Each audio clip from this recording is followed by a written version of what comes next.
Welcome to Added Time with Powered 4 TV. This is episode 6. I am your host, the Mad Dog, Mike Angus, and tonight we'll be discussing all the Premier League action from the weekend, including Stu Palmer's favourites, Iheanacho, scoring a hat-trick this week. We've got Burnley versus Everton, the North London derby, and also, where will Cristiano Ronaldo end up after the Euros and the summer break?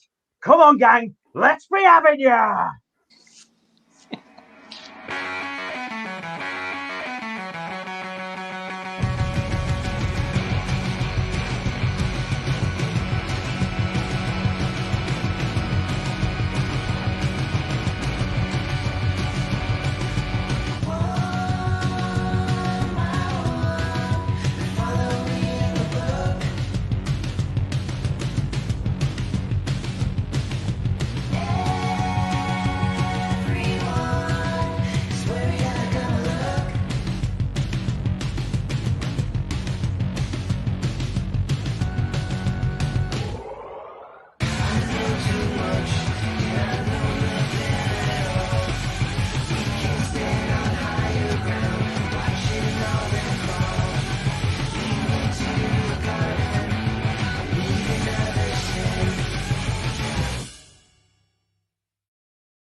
Ladies and gentlemen, welcome to Added Time. Let me introduce my co-hosts this evening. First of all, I am joined by, from the Big Fight Weekly, our resident toffee, Mr. Chris Hughes. All right.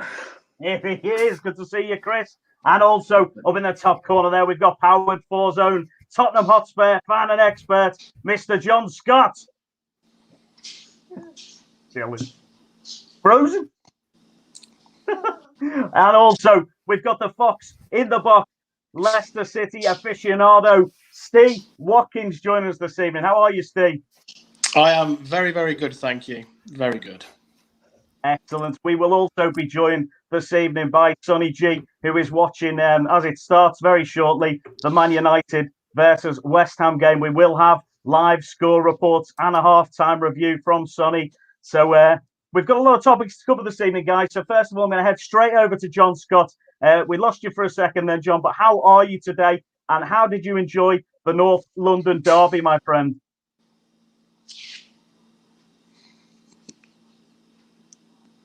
He obviously didn't enjoy it too much, unfortunately.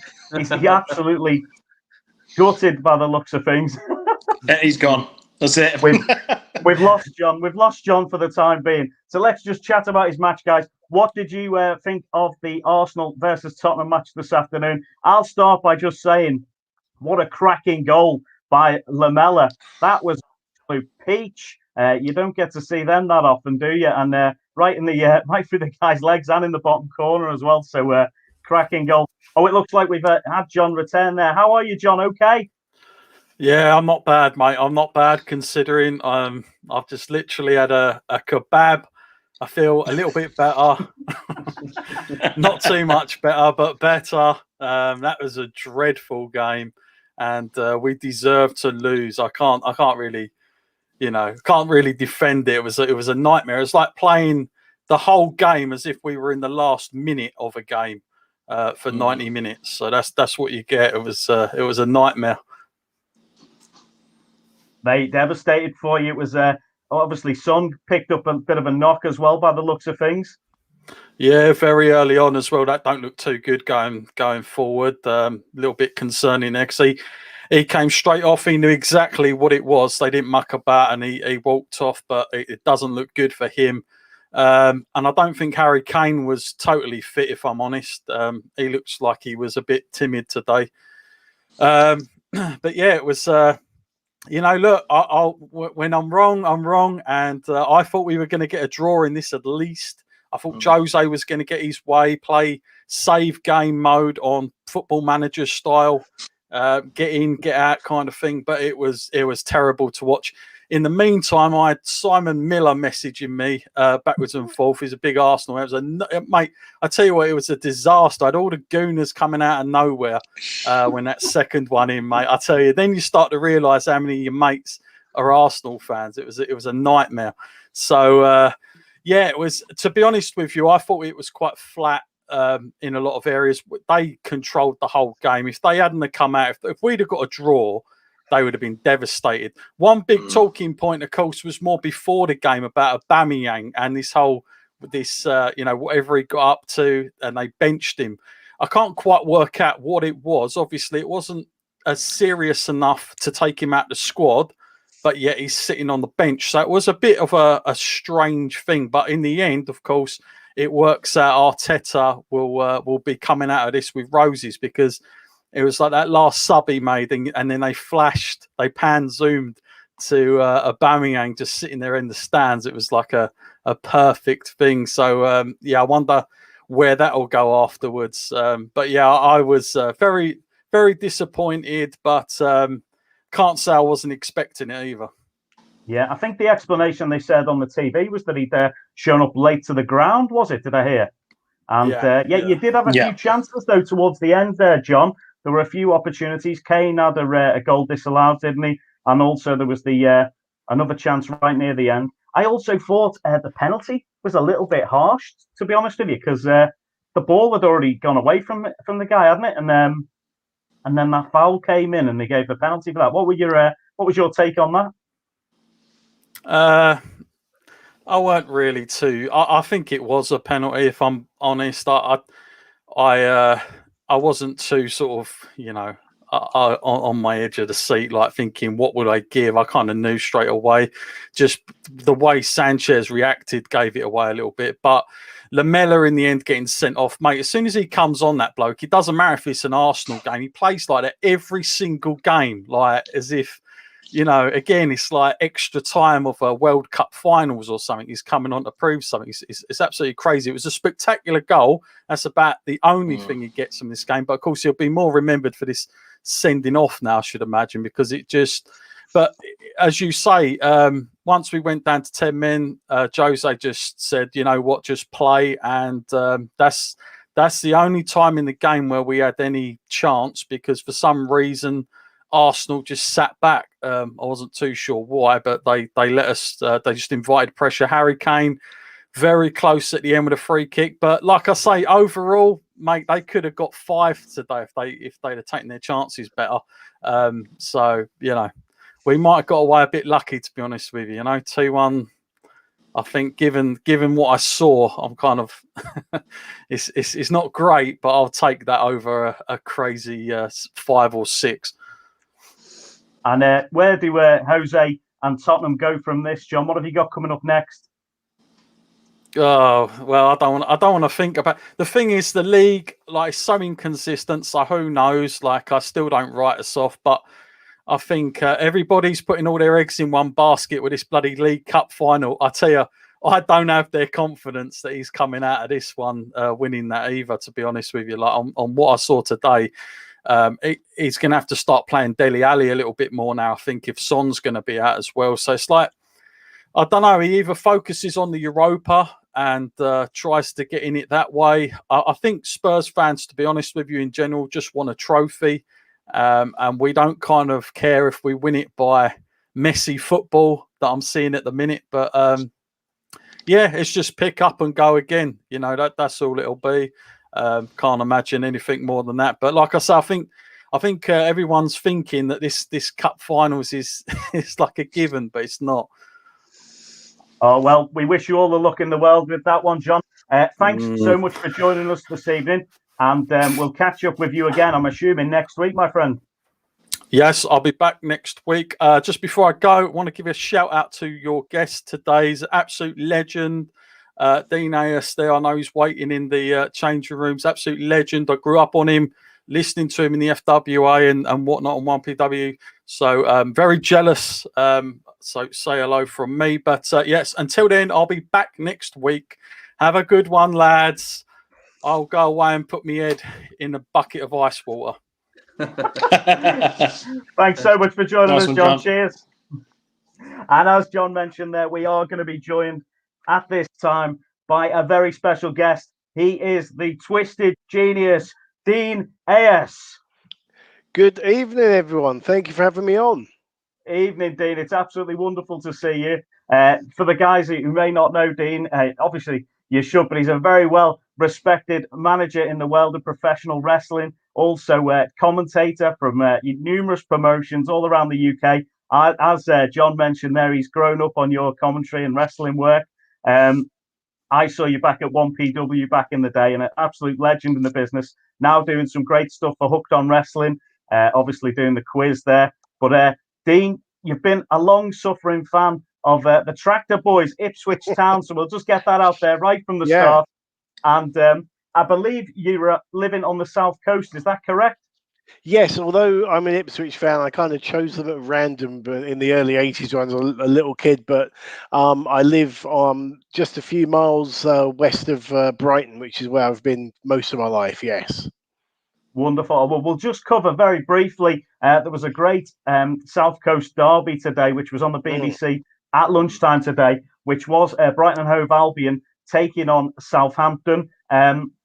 I honestly had this penciled in as a 2-2 draw for some reason in my mind. I just thought that was the way it was definitely going to be going. It didn't quite turn out like that, although it was pretty close. It ended up being 2-1 to Brighton today, which is a bit of a shock result. But Dunk and Trossard were cracking goals, and Southampton haven't quite had the pace recently that they had at the beginning of the season. Only managed 1 goal there, so 2-1 to them. But Dean, what do you think the ramifications of this are at the bottom part of the table there with Brighton, because they're right down there in that relegation battle? What do you think that'll do for them, that win today? I think that will really boost the confidence of not just the team but the fans as well. And I know obviously fans aren't in the ground, but I know a lot of Brighton fans. I work with a lot of Brighton fans, and the feeling had been so many people were almost resigned to relegation because Fulham are doing so well. They're coming up, and it's between Brighton and Newcastle. There's a big 6-pointer coming up next week. But I think the one team that people are overlooking at the moment is the fact that Southampton are in absolute free fall, and I can easily see them actually going down or getting to squeaky bum time at the end of the season, because they just are absolutely falling apart. So they're the ones that I would have the red flag out for. Very good point. Yeah, they were looking really good at the start of the season. Theo Walcott was having somewhat of a resurgence with them, and they were banging the goals in. Ward-Prowse was looking great. And obviously a few injuries to the team, and suddenly they're entering into that dogfight, the quagmire at the bottom there. Yeah, but, what's funny is that last season they had that 9-0 defeat, and that seemed to kickstart them into actually getting good results, playing good football, and getting themselves out of trouble. And obviously this year, they've had another 9-0 defeat, and it seems to have done the opposite. And as an Ipswich fan, I wanted that to be a 10-0 defeat, because we've had that 9-0 hanging over us since the mid-90s. I mean, Andy Cole scored 5 goals, for God's sake. That's never happened again, never happened before. So as the hashtag goes on Twitter, free the Ipswich 9, we want someone to lose by 10 just to get that record off our shoulders. That's it. Desperate for that 10-0 there. So excellent. Brilliant stuff there, Dean. I'm just going to move on to Chris now. Chris, I know you've been looking forward to talking about your match from the weekend. Everton versus Burnley at Goodison Park. Danny's Burnley came and did a great job against Everton at Goodison Park. But Chris, you're the expert on this. Tell us what happened. What went wrong for your boys this weekend? Is it just the powered for added time curse? Possibly. You know what I feel like watching Everton at home? Do you remember? You obviously watched the film Groundhog Day, and I feel like it's like that all the time. But I feel like I should be jumping off buildings after the game because this wrecks me. We did our typical Everton at home, style, lazy, predictable, pedestrian. You know what I mean? Passing it in the back, and it was slow. And fair dues to Burnley, they came, they chased, they pressured. Dwight McNeil scored an absolute banger, and as I've been saying, it was up for goal of the month. There was nothing. There was nothing about us. Alex Iwobi, I don't know if you saw on Twitter, was complaining about being played in the right position this week. What position is that? I really don't know. From what don't- Stu mentioned to me, I think he suggested the bench would be the correct position for him. I don't know. Maybe a taxi out of bloody Merseyside would do. Yeah. It was just terrible. Like, we had chances. Obviously, Calvert-Lewin scored with a Tom Davies cross. Tom Davies obviously was at fault for the first goal, which I don't know. You could say it was a foul or not, but he looked very weak in the challenge against Brownhill. And it's just a chain reaction. As soon as we go a goal down at home, we just seem to disintegrate, and we obviously then stop, learning how to play football. Because we just pass it. Again, I'll go back to it. That pass at the back, it's so slow. And it's like, you're sat there watching at the telly and you're like, move the ball, faster. And that's that. And also I'll go to is the right-hand side of Everton. Holgate has had a terrible couple of games at right back. And you can see the teams are coming to Goodison and pinpointing that out and going right at us at the right-hand side. That needs to be fixed next season immediately. Besides that, it was just awful. It was Everton being Everton at home, and it's just like I finished the game and I was like, I'm not even angry. I'm just disappointed. Yeah, because it was a big opportunity. Chelsea drew. I mean, we were going to go a point behind them. You know what I mean? And it's everyone going back. Oh, we still got a game in hand. We still got to go away to Villa for that. And then it was like slouches. Calvert-Lewin had chances though. In his first touch, let him down about, I'd say, 2 or 3 times. He almost got 1-on-1. And just fluffed it with his left foot after it was right foot. Yeah, like I say, typical Everton, just doing Everton. Unfortunate, but you might bounce back later on in the week. You've got the FA Cup next weekend, haven't you? Yeah, I'm frightened to think what Man City are going to do to us in the first 10 minutes, let alone 90 minutes.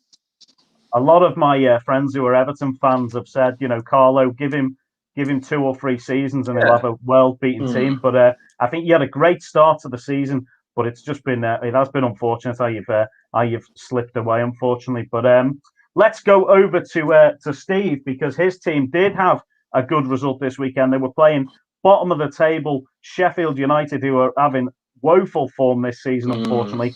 Steve, let us know what happened there against Leicester. We were just dominant from minute one. We weren't in trouble at all. I don't think Sheffield United had one shot all game. I barely remember Kasper Schmeichel's name being mentioned. When I saw the lineup and I saw that we were going back 3 again, I thought, oh God, here we go. It's the first time we've seen Fofana, Evans and Soyuncu line up, so that's quite nice to see. But I completely get why he went with the back 3 today, and I think it was to play the 2 up top so that he could play Iheanacho and Vardy together, and it absolutely paid off. Obviously, with Iheanacho grabbing his first ever Premier League hat trick, and he was fantastic today. Him and a few others. Now, yeah, Sheffield United were really poor in possession, really poor out of possession, very lackluster, and they look like a team that have just lost that real father figure of a manager that they've had in Chris Wilder. He's gone this week, and some teams bounce back when a manager goes. You get that kind of rebound. I fear that for Sheffield United, there won't be that rebound. They are gone. Those players know that they're gone, and it's just going to be a case of, can we just get through the next 8-9 games and then finish this season, which is a shame for them, because last season they were really, really enjoyable to watch. But as I say, they just stood off Leicester all game, and we took advantage of that. Something that sometimes we can fall foul of that. Teams can stand off us. We can't break them down, and they hit us on the counter attack. But Ayoze Perez hit the post in the first half with a header, a good fingertip save actually from the keeper. But then Iheanacho getting a goal 5 minutes before half-time. Lovely cross from Vardy, who was tenacious all game. Didn't score, but he had a hell of a game. And in his form, in his later years, I think actually 2 up top quite suits him, because he can still run about and do all the dirty work, which he kind of did today. After the break, we just carried on straight at it. Vardy had one cleared off the line, actually really unfortunate. Another chance straight after that, and then the floodgates just opened. Perez getting a good goal, fantastic volley from him. Iheanacho then following up not long afterwards with a goal. Again, another great ball from Vardy through to him. So 2 assists for Vardy. Well, technically 3, but I'll come on to that. And then Iheanacho getting his hat trick. It was a great shot. Got the ball from 25 yards out. Sheffield United just stood off him and he thought, I'm going to hit this. And he did. Bottom corner. Got his hat trick. And I made up for the guy because he's had a bit of a tough time. He's been there for, I think, 3 seasons now. He's been in and out of the team. He's had to really prove himself to not only the fans, but to the manager. And he's taken his chance. And we're starting to see a little bit of why we did pay the money for him, why he was quite highly rated by Man City. Yeah, Man City rated him highly enough to put a buyback clause in his contract. So that shows you that they did actually rate him. And he was quite emotional actually when he got the hat-trick goal. So fair play to him. That hat-trick goal made it 4-0. And then Vardy, again, running into the box on the left-hand side, put a cross in. And unfortunately, Ampadu put it into his own net, and that made it 5-0. So, look, Leicester could have just, after that second goal, could have just coasted. But I really like the fact that we went for it today. We looked like we had that extra spring in our step. You can tell that we've had a break. We had no European game in the week because, unfortunately, or fortunately, however you want to look at it, we've been knocked out of Europe. So we just looked that little bit fresher. 1 or 2 players have come back. And, Perez was good today. I'm quite critical of him. Vardy, Fofana, and obviously Iheanacho, my man of the match. But, a much-needed win. I know they're bottom of the league, but they're the sort of teams that you think, you don't want to play them at this time of the season. But they're gone. They're gone, unfortunately. And I'm just hoping for, I think 4 more wins will cement top 4. So fingers crossed on that one. Well, that's going to be huge for you, that, isn't it, Steve? To be fair, just at this time, guys, I'll just remind any viewers out there who are watching along with us today that we are going to be discussing later on where Cristiano Ronaldo might end up. There's been rumours this week that he could be leaving Juve. So anybody who wants to throw in the comments there where they think Ronaldo's going to end up, and we can discuss it in the second half of tonight's show. And then us guys are just going to have a quick discussion about a few hot topics from football for this week. It's like some sort of Alan Partridge style segment. Hot topic. So feel free, guys, to dive in and join in with any input that you have about this. But the first thing to talk about is something going off that match from Leicester, Sheffield United. Obviously, the Chris Wilder saga. Absolute hero for Sheffield United. And then gone to the backroom fallout. He's got to the Premier League in 3 seasons. He's gone from Blades ball boy to player to the team's leader. He had 2 promotions over 3 years. And in his first season in the Premier League, he was challenging for Europe before they eventually finished 9th. Obviously, this season, they've only had 4 wins all season. And the rumours are that he's had this big fallout with Prince Abdullah, the owner. And that's it, guys. He's gone. Paul Heckingbottom was in charge today, I believe. But, guys, what are your opinions on Chris Wilder and what he's done at Sheffield United? You know, what do you think about that, Dean? Have you got anything there about Chris? He's done a great job. Yeah, absolutely, done a tremendous job, and I think that they will live to regret this, because you look at Burnley, they held on to Sean Dyche, and as much as it pains me to say that the fact that Norwich have held on to Robert Farker and they've done so well there, they're going to bounce straight back. So there's nothing to say that they couldn't have bounced back next season. But I think one thing with Sheffield United that a lot of people have overlooked is the fact that everyone talks about how Liverpool have really missed the crowds at Anfield, and that's really hurt them at home. I think the same can be said for Sheffield United at Bramall Lane. You look at last season, and there was it started with a carnival atmosphere, and then as the season went on, those fans, and forgive me for using a cliche, but those fans did turn Bramall Lane into a bit of a fortress, because you didn't want to go to play there, because you had not only 11 very determined players on the pitch, you did have this 12th man of this rabid crowd with this atmosphere all around you, willing the team on, and they've really, really missed that this season. Yeah, I agree. I completely agree with you there. That I don't know if any of you guys have been to Bramall Lane, but it's an old old-fashioned ground. They're close to the pitch. You know, it's a real, as you say, that carnival atmosphere. That's probably the right way to go about it. I think at the beginning of the season, they were just, we're in the Premier League. This is amazing. And then they realised that they were picking up results and giving the bigger teams issues when they went up to Bramall Lane. So, yeah, it's not helped them all, has it? And it showed after the restart, because that's when they started to drop, much like Leicester dropped after that restart, after the break, you know, this time last year, when football stopped and it came back in June or whenever it was. Yeah, that's when Sheffield United started to then drop down the league. And, you know, 9th was still a great finish for them in that first season. But, yeah, they've had 1 or 2 injuries, and I think they've bought poorly as well in terms of a striker. Brewster's he's not scored a goal, has he? I don't think. They were linked with Ollie Watkins, and look what he's done at Villa. So, not saying that it would have been roles reversed if they'd have signed him instead, but you never know. So, yeah, it's they may well live to regret it. I guess it depends who they get in next. I felt like he's been a great manager for them, and I think it's going to be tough to replace him. Chris, have you been to Bramall Lane at all with Everton or away match at all? Or no. The last time they were in the Prem before this was in the 90s anyway, wasn't it? So no. And I wouldn't want to go watch Everton in the 90s then. It's worse than it was on Saturday. What I'll say is about Chris Wilder is, especially with this season, you know, because we touched upon, didn't we, about the bad signings the other week.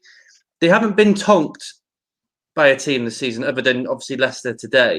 But with Chris Wilder, they got beaten, but they were always in the game.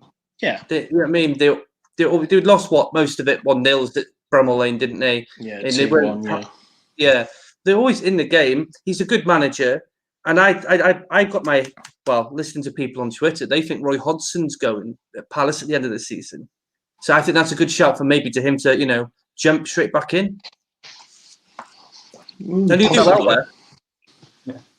Just having a quick look in the comments, guys, as well. Bramall Lane's a great away day from Ollie Cooper there. Says he loves it. It's rocking. And he also mentioned that, don't you know, pump it up. Brighton are staying up. So we can discuss that later. But from the bottom of the table back up to the top of the table, we're going to have a little look at Manchester City now. So, guys, the question I'm going to ask you is, can Man City do the quadruple this season? And we can obviously take a turn on a tournament each there. I'll go for the Champions League, because obviously my team, Liverpool, are still in with a shot at that. We've been we've been on a real free fall, a bad spell in the league, but we're still in the Champions League. And City are leading 2-0 going into their next leg against Borussia Mönchengladbach. They're playing on Tuesday night, trying to reach the quarterfinals. So they are still in with a chance of with the Champions League, and that is the title that I think they really want to hit. Really, I'm hoping that we don't draw them in the next round. But you know, anyone can play anyone in that next round of the tournament, so anything could happen there. But we'll go over to for the FA Cup, Chris. Obviously, I'll speak to you about that. So they're in the quarter-final against Everton next Saturday. We've got that to look forward to. So, you know, there's a chance they could win the Champions League. Are they going to win the FA Cup, or are you Toffee's going to put them to the sword next weekend? No, we're going to roll over and they're going to tickle our bellies. I'd like to think that, you know, we do turn up against the bigger teams, don't we? Even at home. I just think this current Everton team at home, and then obviously with no Decore, we don't know if James is back for that game, which you can tell we're missing dearly. I think they'll roll us over quite comfortably. And I think if once they do that, who have they got left? Is it Chelsea United are left in the cup? I think they beat all of them personally, and I think they'll win the FA Cup. What about the League Cup? They're in the EFL League Cup final on the 25th of April against Tottenham. Dean, what do you think? Are they going to put Tottenham to the sword there, or do you think you might see Tottenham show up? It's big for Mourinho trying to win a cup, isn't it? As John mentioned before. Yeah, I mean, Mourinho is a very good manager when it comes to cup competitions, but I think you guys mentioned it earlier. He is aiming for the Europa League. That's where he wants to go and win. So because winning the EFL Cup just puts you in the Europa League, which is where they're going to be in any case, you would imagine, once the league finishes. So yeah, I think and City they've almost got into this habit. I'm going to show my age now and say much like Liverpool in the 80s when it was the Milk Cup, they seem to win year on year, and City have done the same thing now. They are almost in that habit of winning it, but I think it's a nice trophy for them to have. But obviously, as you've said, they've got bigger fish to fry as well. Yeah, and lastly, Steve, we'll go to you. So they beat Fulham 3-0. Eased the victory there with Stones, Jesus, and Aguero back on the score sheet there. So do you think? I think the Premier League. What do you think about that? It looks like it's going their way, doesn't it? I dare say that the Premier League is all but over. I think the only other cert, or the only thing that is more of a cert in the Premier League, is Sheffield United going down. So yeah, they've got quite a healthy lead there. Obviously, Man United are playing at the moment. Leicester have a game in hand, but yeah, we've got to play Man City. It might even be next week. So they might put one of their so-called title rivals, in inverted commas, to the sword next week as well, and open up more of a gap. So I think it's over and done with the league. They might not win it at a canter.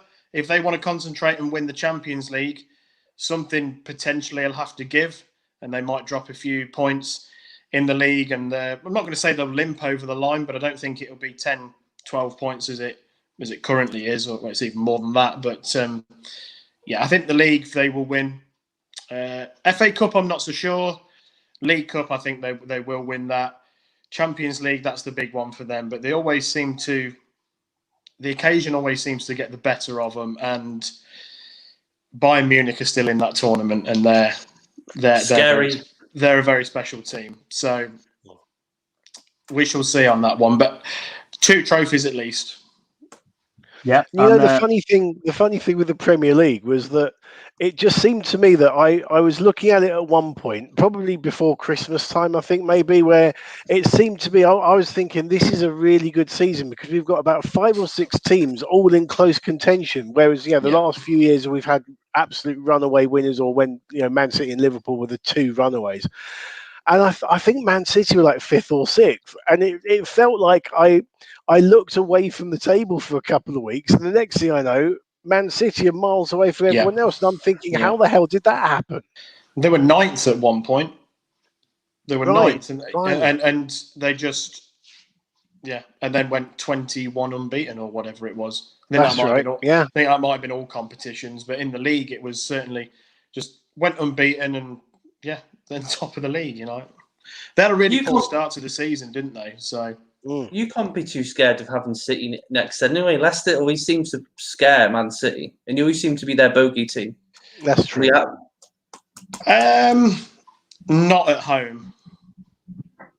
It's more of a. Just don't know. You just don't know. They just. The thing is, they've done all this. They've managed to get to the top of the league and open up this gap without Aguero, without De Bruyne, and now those 2 are back, and you just think, wow, the luxuries that he's got there. So don't get me wrong, I'd love to be able to beat them, for us to beat them, absolutely, but I can't see it. I can't see it. Now you mentioned Aguero. And one of my close friends is a massive Man City fan, and he's watching us at the moment. I asked him on the way to work the other day, do you think Aguero's staying at the end of the season, considering his contract's up? Apparently he's going, isn't he? Yeah. Apparently he's going to Barcelona. Well, it's probably not best with Koeman being there. He's bully strikers. Look what he did to Nias. Didn't even give him a locker. Got rid of Suarez as well, didn't he? Yeah. Straight away. It's just a question. I'm thinking. That's the rumor, isn't it? That I something came up on my a notification from an app came through yesterday saying it was there's already a agreement in place, and it's pretty much done that he'll go to Barca in the summer. So, and he's only, I say only, he's 32. Yeah, still young. yeah, he's still young in like modern football terms. So yeah, go out there and see out the final few years of his career at a top club like Barca. So then City could got what, Martinez from Inter or Haaland from Dortmund. Yeah, it's scary thought. Can't be bad, eh? Bringing talent like that in. No. Guys, just before we go to a little half-time break, I've got one last topic for us to raise, and that is that manager Jurgen Klopp from Liverpool has said that Virgil van Dijk and Joe Gomez won't be fit enough to play in the Euros in the summer. Are you guys looking forward to the Euros tournament this summer? And I've heard some rumours that the Euros, they haven't confirmed exactly where they're going to be being played yet. What have you guys heard about that? And what are your opinions and thoughts? Who's going to first? Chris, do you want to let us know? Didn't England try and get the whole of Euros as the competition over, didn't they? The last couple of weeks, I think I read about that. Yeah, that's we've what I heard. we've offered to host it. We've offered to host the whole tournament because we've got Wembley's got all of the England group games and the one semi-final and or maybe even both semi-finals. They will be on different days and the final. So makes sense then, doesn't it? Really, I think they've said, look, we are hoping to be out of a lockdown and have fans in stadiums. By the 21st of June, we could host the whole tournament in that case. So who knows? I'm looking forward to coming home.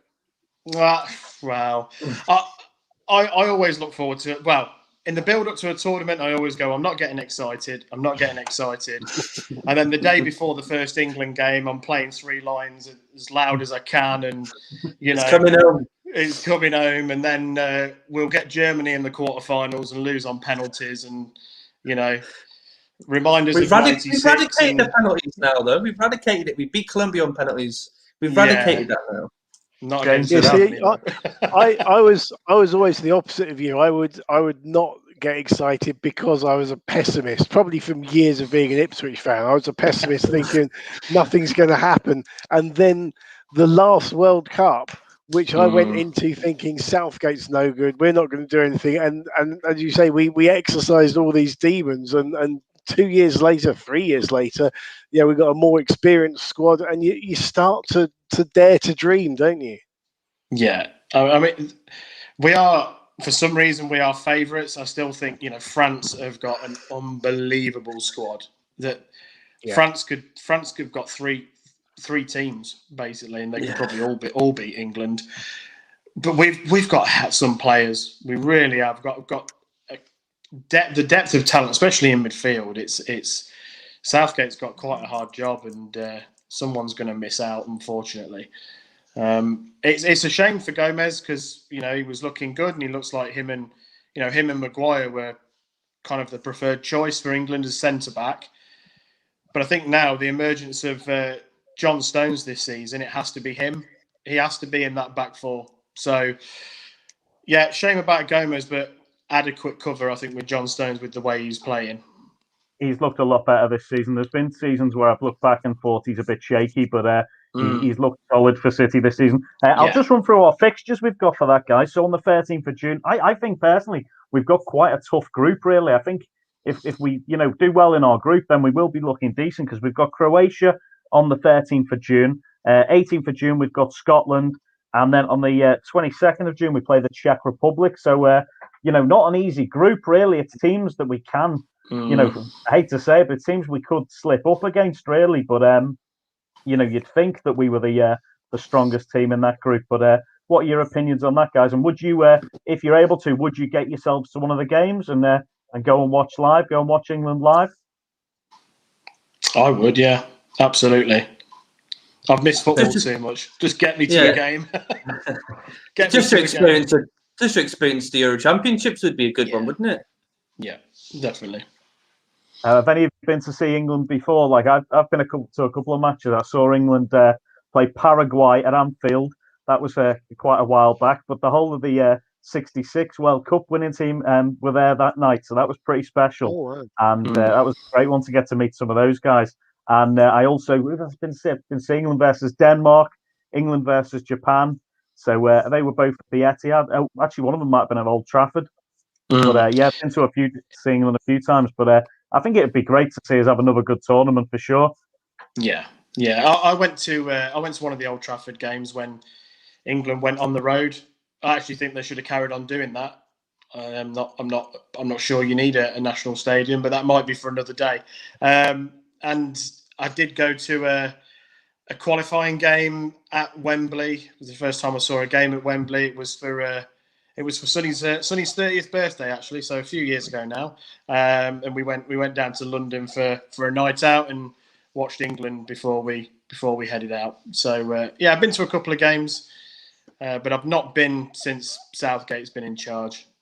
So yeah, I've not been for a while. I went, I think, back in sort of 99, 2000 time. I had a mate of mine who was a member of the England Supporters Club. So cool. I think I remember seeing England v Poland in a qualifier where I think Scholes got a hat trick, or at least got two, and then there was also the last game before either a World Cup or a Euros where we beat Ukraine. I remember Tony Adams actually scoring a goal.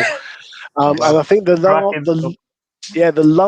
last England game I went to was Fabio Capello's first game in charge. So that has been a long old time. So, but yeah, what you say about having a national stadium, that you do seem to get this type of fan that goes there that isn't really, they're not the greatest of people to go. They're a bit entitled and whatnot. And I think going around the country to big stadia around England is the way to go, because you get that enthusiastic support behind you. Yeah, I think one of the last England games that was on the road was quite recently, and I don't know whether it's because Wembley had just hosted an NFL game or something, but it was at Ellen Road, and the atmosphere, as you can expect, it was probably 40,000 Leeds fans, Leeds and England fans, of course, and the atmosphere was, you just watching it on the telly, was absolutely fantastic, and there was talks then of should England go back on the road, and I absolutely think they should. I also went to, we played Switzerland at the King Power. I went to that as well. So that was that was good. I sat in what is the away end at the King Power, so that's my first and last ever time that I'll sit in that area. I can now say I've sat in every part of that ground, but yeah. Get the full tour. Yeah, absolutely. Excellent. I think, guys, leading up to big tournaments, that's the way forward. If you've got warm-up matches, play them in different parts of the country and really get the fans invested in the football and get it back on track. Because I feel like my fandom of England has sort of gone off a little bit. I think just 96 Euro 96 was the one for me. That was just what a tournament. And then you had the World Cup France 98 with Owen scoring that goal against Argentina. There were some special moments, and then I don't know. I think just the last couple of years, it's just waned off a little touch. But we've got lots to discuss in the second half of tonight's show. We're going to be speaking to Sonny G, who's going to give us an update from Old Trafford, and also we're going to have a little chat to Dean about his football fandom and about some wrestling information. So we'll get to that in just a moment. But before we move on to the second half, here's a taste of other amazing stuff already available on Powered 4 TV. Ladies and gentlemen, this is Millie McKenzie! She is at least 5 sandwiches short of the big kid, Casey Owen! Casey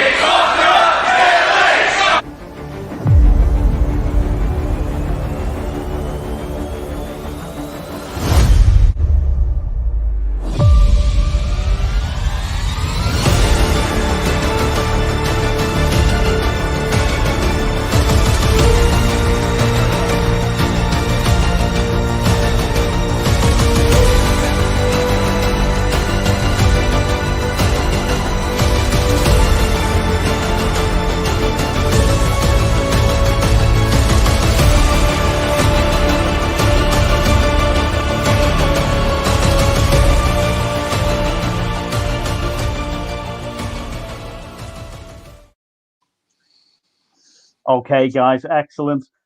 Brilliant stuff there. You can always check out Powered 4 TV at any time. Subscribe online. Make sure to go and check it out. You've got all the action from TNT, Extreme Wrestling, and also Wrestle Island, where I ring announcement. We've got loads of great shows, including Big Fight Weekly, and obviously ourselves added time on there. So make sure to check those out. At this time, I'm going to ask Dean a few questions. And first of all, Dean, what I'd really like to know is you did mention briefly about supporting Ipswich Town, but where did your fandom come from for those guys? And tell us about the matches you've been to and the trials and tribulations of following them. Well, I mean, I chose them when to be my team when I was a little kid in the early '80s. Brighton were sort of either at the very bottom of the top flight or in the second flight, and everyone seemed to support Liverpool or Man United, and I wanted to be a little bit different. And Ipswich were quite a good team at that point, and I chose them. It just kind of stuck from there, really. So yeah, it's been lots of ups and downs, but it's been more downs recently. I mean, we are currently in the worst position we've been in 65 years. That was the last time we were in the third flight, and we've recently appointed Paul Cook as manager. So there is a cautious optimism around the Ipswich fans at the moment, because here's a man who knows League One. He knows the Championship. He did tremendously well with Wigan in his last job. Generally speaking, I think it's safe to say no one wanted Paul Lambert to come in. He's an ex-Norwich manager. He's a tainted brand. He wasn't wanted. The rivalry between Ipswich and Norwich is one of the fiercest in the country. That's not just me saying that. That is like scientifically proven by various like social historians and stuff. But so yeah, it's not been an easy ride. I mean, my favourite period of being an Ipswich fan would have been the early 2000s, because I was working, I was young, I had no responsibilities, I had the time and the money to go around and at the place, and that was the season that we finished fifth in the Premier League, where I always remember the first home game was a midweek match against Man United, and we drew 1-1. And everyone came away thinking, well, maybe we can do something here. And bit by bit, and it was largely the same squad that we'd had when we got promoted. There wasn't a huge amount of difference. There's a couple of maybe squad players added, and that was it. And as the season went and as things built, we got more and more confident, and we ran out of steam a little bit because we were third for most of the season, and then we ran out of steam the last few games, and we ended up fifth. And what happened after that, and I think this might be also something that Sheffield United had, and it's also something definitely that Leeds will need to be aware of next season, is once you've had that first season, even when you're doing really well, it's like April, May time, teams still don't quite take you seriously, and then when the next season rolls around, they change their opinion of you. And we really struggled that second season. We got into Europe as well. We didn't have the depth in our squad. We really struggled, and we got relegated. And basically, we've never hit those heights since. We had 17 years consecutive seasons in the Championship. Mick McCarthy did a fantastic job, but he didn't have any resources. He didn't have the money. We were bought by a guy called Marcus Evans, who very few people know who he is. But basically, if you've ever bought tickets to a concert, you've probably got it via a Marcus Evans company. That's where he's made his money. He took the team over about 12 years ago, wrote off the debt, bought the club. And he appointed Roy Keane as manager, who was just the worst appointment you could ever imagine. He was an awful manager. And he basically threw a load of money at Roy Keane. Roy Keane managed to achieve precisely nothing. And ever since then, once Keane left and McCarthy came in, ever since that point, Marcus Evans had been very, very cautious with the money. To his credit, during this whole pandemic and during the relegation to League One, he's kept the team afloat. He's kept them going well. But at the same time, we're a shadow. We're a shell of the team we used to be. We're a team with a proud history. We've won the UEFA Cup way back when in '81. We without wishing to sound big-headed or entitled, we shouldn't be in League One. And I know there's a lot of clubs who will say the same thing, Portsmouth, Sunderland, Hull, but we shouldn't be in League One. And we shouldn't be. We've we won this weekend and we've crept into the playoffs now. And the way we've played this season, we shouldn't be anywhere near there. We should be mid-table, but it isn't a good division. It really isn't. So we're able to take advantage of that. And the thing I worry about is that until recently, we hadn't beaten any team in the top six.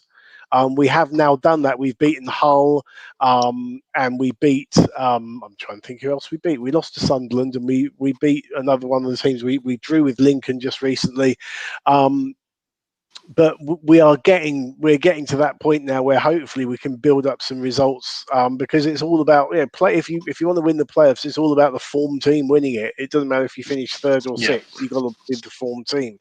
So we've got Portsmouth coming up, and after that, all of our games are against sort of lower to middle of the league teams. So on paper, in theory, we should be able to get some good results. Sounds good. Sounds very good, Dean. An interesting point to mention was I went to a football stadium for a wrestling show last year. I went to Carrow Road. Obviously, your arch enemy, Norwich, play there. But I went to WAW Nightmare there, yeah. So that was a great day out. But I meant to say, I've heard you have been to a wrestling event at a football stadium before, if I'm not mistaken. Were you in attendance for SummerSlam '92? I was indeed. Yes, I was at SummerSlam '92. I've also done a show not in the stadium itself, but in one of the venues attached to the KC Stadium in Hull. I've done a couple of shows there as well. But yes, I was at SummerSlam, up in the gods, but I was there. Yeah, what great memories you must have from that. Our good friend Stu Palmer, who hosts Stu's Wrestling Podcast, every show he goes on, he tells us about his bus journey with his dad down to Wembley for that and that show. He absolutely loved it. So yeah, great to hear that. And obviously, Dean, I'd be remiss if we didn't mention a little bit about your wrestling. You know, you're one of the greatest managers in recent UK wrestling history, and you know, it's a lost art. It is a lost art being a manager, and I think you've done great stuff there, and also commentating on the wrestling. So you've worked for numerous promotions. I went to a few of the shows for 1PW when you were there. And what do you where do you see yourself in wrestling at the moment? Obviously you're working with Hooked on Events. What have you got coming up in this next year? You know, when the world gets a little bit more back to normal, what can we expect from the Twisted Genius? Well, the parent company that ran IPW, which is the company I commentated on, because IPW folded at the end of 2019, but we are launching or kind of relaunching Fight Nation Wrestling, which was a promotion down in the southeast of England from 2016 onwards. So I'm going to be one of the commentators there. We've also set up a 6-person committee to look at the running of the company, the running of the business. I'm a member of that committee, so I'm involved in the running of that promotion. Things like safeguarding, not just the fans, but the talent and everyone from top to bottom, what to do in the event of of a concussion, what to do in the event of any problems happening backstage, just basically making it a safe and inclusive environment for everyone. So that's going to be a big thing, because obviously all these issues that have come out in the last sort of 6-8 months have happened outside of wrestling shows happening. So we don't know how things are going to feel when we come back, but that's going to be a big thing there, just making sure that we're running in a responsible way in this new environment. And I've said human nature being how it is, I don't think we're necessarily going to be able to stop people from acting inappropriately, because humans are humans, unfortunately. What we can do is, if that happens, we can make sure that there is the framework there for people to feel comfortable in reporting it, and that we're able to take swift and decisive action to stop anything happening. I think that's the big difference that we're going to try and make. Outside of that, there's a couple of other things I'm talking with some promotions about, so I can't confirm anything just yet, but let's just say that, I'm not going to be twiddling my thumbs. I think there's plenty going on that I'm going to be doing. I've got commentating, I can MC, I can and managing as well, which I do down on the south coast here in Sussex. And as you said, it is a lost art in a way, because I think a lot of promotions just think of a manager as an additional expense that they can do without. But quite often, if you pair up the right manager with the right wrestler, the two of them together are worth more than the sum of the parts, as the saying goes. You can really get some good good teams, good partnerships, and get some great reactions from people. And ultimately, at the end of the day, with wrestling, you want people to react, to remember you, and want to come back again the next time. Exactly. I read something on the internet just briefly, must have been a day or two ago, and it said if you'd been with Paul Burchill with his run on SmackDown, he would have had a much more character development and wouldn't necessarily have ended up being a pirate. Because he was. I saw him on the independent circuit, and he was an absolutely great wrestler. So I think that something like that, it can make or break someone's career, and it'd be it'd be great to see that happen in the future. Something like that, a link up with somebody, and just keep on going. And it's great to hear as well all the hard work you're putting in backstage. I know there's a lot of people who are working hard on safeguarding, and all the companies I work with have worked on policies and reporting and things like that. So so I think it's just great to hear, and good on you. In about 5 minutes, we're going to be joined by Sonny G, who's going to give us a half-time update on Manchester United, who are playing West Ham this evening in a big match. But before we get onto that, guys, I think we should definitely take a moment to discuss the news that came out this week, which is that Cristiano Ronaldo is entering the potentially the final year of his contract at Juve. And as a cost-cutting measure and a way of saving money, it looks like they might be going to try and sell him in the summer. So NBC have reported that he could return to Real Madrid. There's been a few other rumours of PSG and Manchester United sniffing around. I think he's done a good job for Juve. They've won the Serie A title back-to-back. He scored 92 goals in 121 appearances for them, I read. So, I think he's done a good job for them. They're saying it could go for as low as 25 million, although a couple of things I read were more like 60 million euros. So where does he go next, guys? I'll give each of you a chance to address that. We'll start with Chris this evening. Chris, what do you think of Cristiano Ronaldo, and where would you personally like to see him go in the summer if he moves from Juve? He's a fabulous player, isn't he? Him and Messi, no matter how old they get, they seem to still be better than everybody else. Amazing to watch. And at his age, and to look how he's built as well, fantastic. Looks after himself, and that's probably why he's so prolonged his career. Regards to him going anywhere, didn't he say this week he missed working with Ancelotti? No, we're not affording him. Staring the pot here. I am. No, he's going to go to someone who can afford him. Him and Messi are on whopping wages. Yeah. I mean, Football Manager says that Messi and Ronaldo are on at least $1 million a week. Do you know what I mean? It'd have to be the likes of Man City, Manchester United, the Real Madrid, the Paris Saint-Germain that could afford, a loan to have Ronaldo. But obviously, you get everything else back from him, don't you? That's it. Steve, what do you think, my friend? In terms of a player, in my opinion, he will go down as the greatest ever, just purely because he will have scored more goals than everyone else, done it in different leagues. Controversially, I think Messi is a better footballer, but it's that whole he's done it in different leagues and he's won the Champions League X amount of times. That is his competition. Obviously, he won the Euros as well with Portugal, and Messi's not reached those heights internationally. So whilst I think Messi is technically the better footballer, Ronaldo will go down as the greatest because of all the things that he's done. I still think he can do a job in one of the top European leagues. I don't think he needs to necessarily start thinking about going to America or, well, I was going to say China, but I think the whole Chinese leagues fell apart, hasn't it? I think there's a whole thing going on there at the minute. I think he's still got enough. He's still physically fit enough and still good enough to do it in one of the top 5 leagues. Wages is obviously going to be the big thing. I think so obviously prior to coming onto this, I did a bit of Googling about what's happening and all this, him being able to potentially go in the summer. And I think I worked out, excuse me, based on the report, was that he's on something like 530 grand a week or something like that. He works out about that, £28 million a year or something, which, it's not bad if you can get it. I mean, I've also heard that he's a huge admirer of Brendan Rodgers, but I think he might just be out of our pay cap. So no.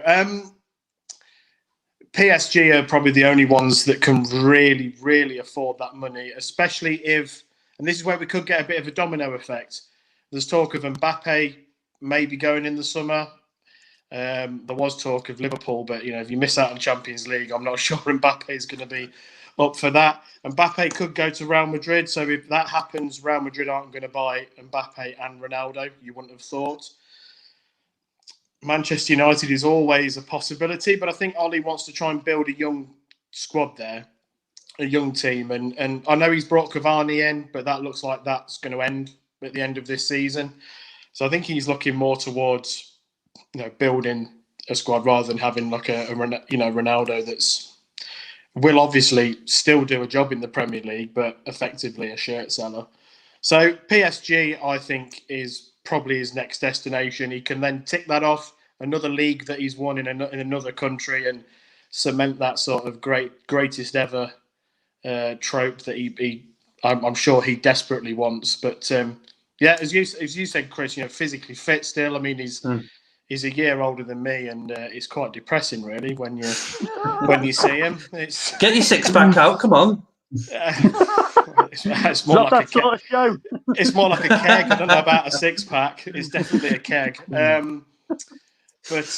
He looks after himself. And one of the things that I was kind of thinking about with Ronaldo, he's never had, and touch wood, and I don't wish this on him at all, he's never had a serious injury, has he? He's never had like an ACL that's kept him out for 9 months or something like that. Here comes the added time curse again. If you're watching Cristiano, I am sorry. But I think it's either PSG or he stays at Juve. Fair play. Okay. And Dean, I've heard rumours that he might be showing up at Ipswich Town. I think only if Ed Sheeran puts some money in the club. I mean, there's two other sort of left field options, and I don't know if this is valid yet. I mean, he's 36, but as you said, he can still go at the top level. But there's the USA, there's MLS with either an LA Galaxy or even David Beckham's. Is it Inter Miami? I think there might be something there. Or there's also the Middle East, Qatar, Dubai, places like that where they've got absolutely tons of money to throw at you. It all depends on what if he wants to achieve more things. And I think with Ronaldo, he's got such an ego. He wants to, and he's not going to be wanting to go into a club as someone that other people can learn from. He went to Juventus because he wanted to go to a new league that plays Champions League football, which, as you said, he can tick off another championship in another country. So, I don't know. I think. I mean, I'm just trying to think of countries he hasn't played in. Germany, but I don't think. Would Bayern want Cristiano Ronaldo? I doubt it. And France, as you said, if I had the choice between signing Mbappe or Ronaldo, I'd be going for Mbappe at this time. So it's a tricky one. I don't think Madrid or Man United would necessarily want him to come back at that age either. So it's tough. He could easily end up in the USA, I think. That was my thinking initially when I read about it, guys. But at this time, I believe it's half-time in the Man United West Ham match. Do we have Sonny G available to give us his updates from Old Trafford? All right, fellas. Here he is, the man himself, ladies and gentlemen, from Old Trafford. You're not at Old Trafford, Sonny. What's going on? They wouldn't let me in. I was told there was going to be a backdrop, a stadium. Where's your suit? I couldn't do it. Oh, you know what? I just thought I'd keep it casual for you lot tonight because the game hasn't been entertaining. To be honest, for the most part, West Ham haven't bothered coming here to try and pick up a win. They've had no attempts So obviously, 0 on target to United's 8 attempts, 2 on target, 34% possession for West Ham. So David Moyes has definitely come to park up, and I think, to be honest, I think he'd be interested. He's more interested in, coming away with a draw tonight than actually picking up a win. But West Ham have got a tough run of games coming up, so I think anything they can get from United tonight would be some sort of a boost for them. But we've been pressing. United have been pressing with a bit of a ropey start. Antonio maybe looking a little dangerous, but other than for 35, maybe with 37 minutes of the game, it's been all United against a brick wall, basically.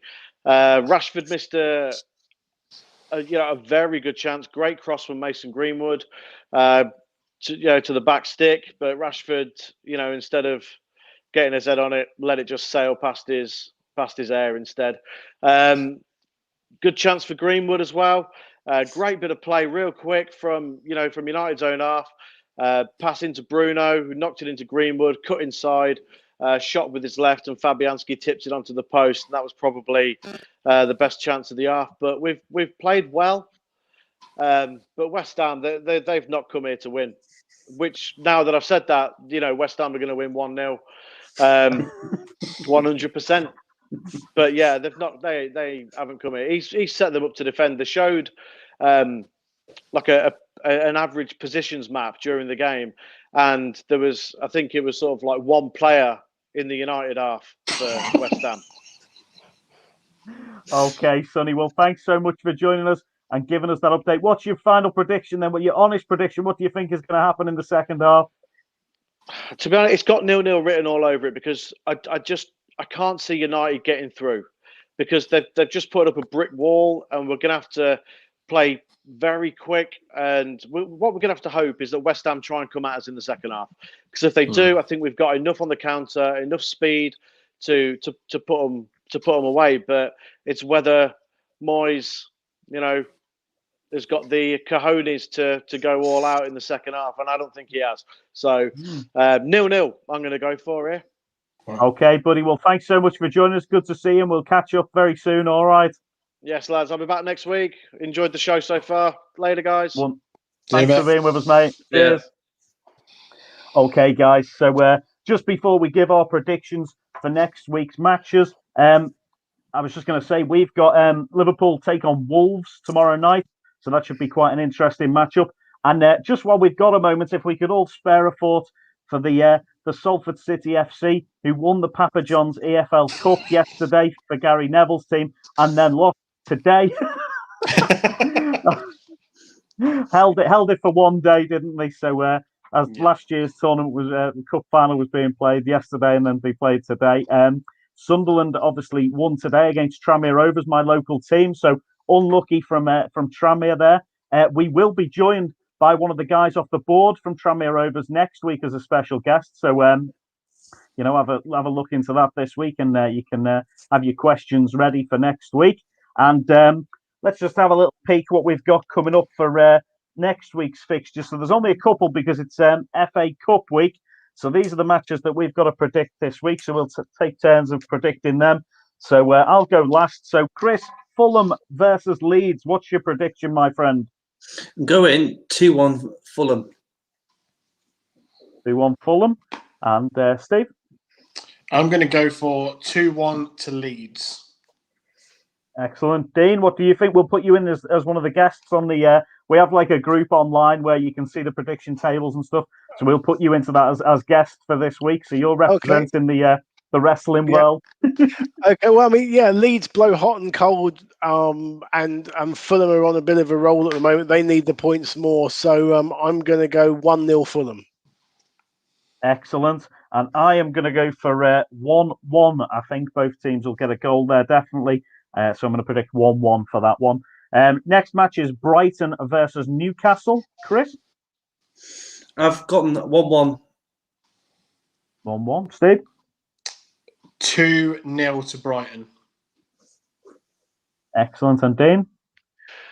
Well, as much as I would like to see Brighton go down, because it would be funny, And it would sort the wheat from the chaff, because you get the proper Brighton fans who've been there since they nearly went out of existence, and then you got all the Arsenal fans who can't get a season ticket who just go for the hell of it. And, but I think this will be a 0-0 draw. I think it's going to be they're both not going to lose, and it's going to end up cancelling each other out. Okay, I'm going to go for 1-0 Brighton. I think Brighton might just have the edge on them there. But it's a big one for the bottom of the table. That it really could shake things up down there. And similarly, if Fulham can pick up a victory, it's going to be all them bottom four teams Dean mentioned before are all going to be pulled into the mix. The next matchup is West Ham versus Arsenal. So depending on how West Ham get on tonight, they'll be taking on Arsenal next week. Chris, what's your opinion on that one? Gone 2-1 Arsenal. Okay, Steve? Yeah, I've also gone 2-1 Arsenal. And Dean? I was going to say the same. I was going to say I know that West Ham are above Arsenal right now, but I know how this fixture works. It'll be 1-1, and then with 5 minutes to go, something will happen, and Arsenal will get the winner. Yeah, I've wrote 2-1 Arsenal as well. So we're going to be all completely wrong on that one. That's bound to be some sort of West Ham 6-0 victory or something. Excellent. And then the last match would be the Aston Villa taking on John Scott's team, Tottenham. What do we think, Chris? 2-1 Villa. Don't hate me, John. And Steve? 1-1. And Dean? I think Tottenham are going to want to come back strong after this weekend, so I'm going to go 3-1 Tottenham. Excellent. I went for 1-0 Tottenham. I think Tottenham might just turn it on, and Villa are still missing a few key players, aren't they? So excellent. Yeah, great stuff, guys. We've got episode 7 next weekend with a special guest from Tranmere Rovers Football Club, a gentleman, Lee McAteer, who also works as the owner of Wrestling Travel. So it'll be excellent to have his viewpoints. Dean, again, a big thank you for yourself for joining us. Thank you for having me. Go, it's been an absolute pleasure, mate. Great to see you. And would you just let us know before you head off your social media, where can we catch you on social media, and where are we going to be able to find you after lockdown to come and see you wrestling, commentating, managing, or whatever you're doing next? We look forward to seeing it. Where are you going to be? You can catch me on Twitter at Dean Ayers, so DeanAyass. I also run a podcast where we look back over old WCW shows. That's at Because WCW. That's great fun. So you can find me there. And Fight Nation Wrestling is where I'll be behind the commentary desk. So they're on Facebook and Twitter and Instagram as well. Look up FNW UK Fight Nation Wrestling. We're aiming to be back as soon as we're allowed, really. Excellent, brilliant. Thanks so much for being on today. And Steve, have you got anything you'd like to add? Anything you'd like to throw in at the end of the show this week? Anywhere we can find you online or whatever? I'm on Twitter. I think it's at SPW_85. I'll throw in the odd little rant and moan about Leicester every now and then, and upset a certain TalkSport presenter as well the other day. So that was good fun. Find me on there. Excellent. Thank you, as always. And Chris, what about yourself? You can find me on Twitter at Van Hume. I'm also will kick off about Everton majority of times on there. and upset everyone. Oh, excellent. Well, guys, we'll be back on Powered 4 with pre-added time, 11:30 on Friday. We'll be back next week with our guest Lee McAteer for episode 7, which is going to be next Sunday night at 7 o'clock. Thank you so much for all the guests who we've had on this evening. And this has been Added Time. We look forward to seeing you again soon. Thank you so much. Cheers, guys. See ya. Cheers, Hey everyone, my name is Ksenia. Why me do my 2-step?